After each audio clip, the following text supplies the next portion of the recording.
আছেন শ্রী শ্রমিক ভট্টাচার্য মহাশয়।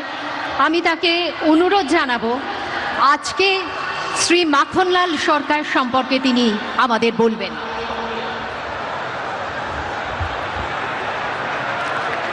শিলিগুড়ি নিবাসী শ্রী মাখনলাল সরকার সবরই প্রতীক্ষার মতো দীর্ঘ প্রতীক্ষা।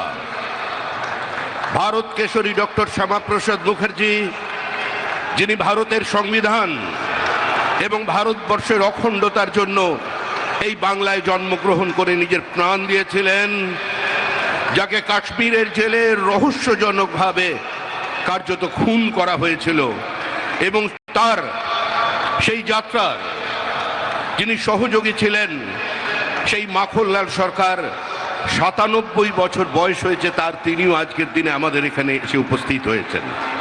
শ্রী মাখনলাল সরকার তারপরে দিল্লিতে একটি দেশাত্মবোধক গান গাওয়ার জন্য দিল্লি পুলিশ